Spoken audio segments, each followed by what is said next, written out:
Jadi kalau Anda sholat kok masih sering salah, dan saya yakin semua orang juga gitu, kalau nggak nabi, nggak wali itu ada ya kesalahan-kesalahan yang tidak fatal-fatal banget karena ada kebaikan yang Anda lakukan, yaitu ketika Anda dipanggil, Anda istijabah, Anda mengiyakan dengan menghadap. Ya itu sudah bagus. Nah setelah menghadap ternyata disuruh apa itu tidak nurut. Disuruh apa gak nurut itu satu kesalahan yang tidak mengganggu poin pertama tadi, Anda menghadap. Sehingga banyak cerita di hadis-hadis, ada sahabat yang zaman itu tidak soleh-soleh banget. Zaman itu ketika Nabi, saya ini mau sholat ya Rasulullah, tapi jangan diminta berhenti dari begini-begini. Beliau menyebutkan sekian kemungkaran sahabat tadi. Nabi komentarnya itu sayan hahumayakul. Nanti kalau sering sholat lama-lama ya enggak begitu itu. Nah ini kelirunya kita sebagai manusia. Lama-lama juga baik itu kita kira itu terus harus sekarang gitu loh.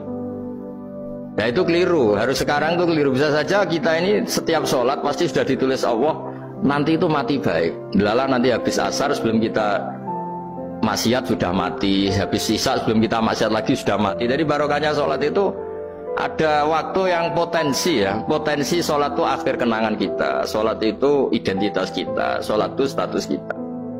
Nah, karena kita sholat itu pakai niat, niat itu komitmen. Sementara kalau Anda maksiat itu tidak pakai niat, karena zallah. Zallah itu ya ada niat maksiat, tahu-tahu mungkin di bis ketemu orang cantik, terus agak jelalatan. Tapi kan tidak niat. Tapi kalau sampai sholat kan datang ke masjid, bayangkan diimami ini, nanti kamu takbir, nanti kamu baca ini, baca ini. Jadi benar-benar komitmen, itu status kita. Kata Said Zabidi disebut mautinuhu wa haqiqatuh.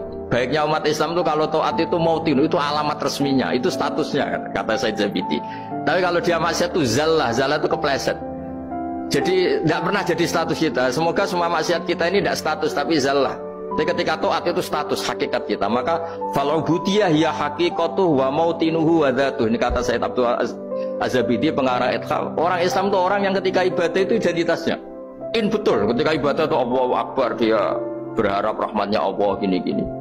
Nah ketika salah dia zallah. Dia ngantor ya ada niat korupsi, dia ingin memenai negara ini, dia nyai juga gak ingin macam-macam gitu. Ya tapi karena manusia terus ada zallah-zallah. Nah semoga semua kesalahan kita ini zallah. Zallah itu ya cara Jawa kepleset, tidak mental.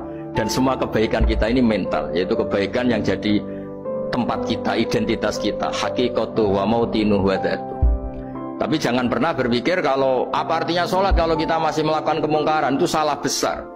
Sholat itu wajib, dengan Anda sholat itu sudah mengurangi kemungkaran Anda, karena Anda tidak melawan ketentuan Allah Ta'ala.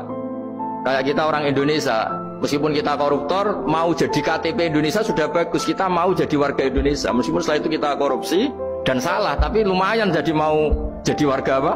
Indonesia. Orang mau sholat artinya dia menstatuskan diri sebagai hamba Allah. Teken kontra, kalau saya ini hambamu ya Allah, anta robbi, iya karena butuh, iya karena stain.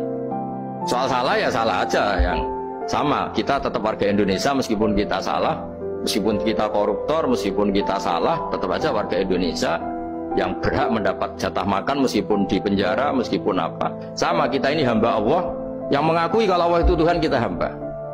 Dan barokahnya pengakuan itu insya Allah di cerita-cerita syafaat, kalau kita dosa atau apa insya Allah dapat syafaatnya Rasulullah SAW, karena kita tidak pernah lari dari status kehambaan.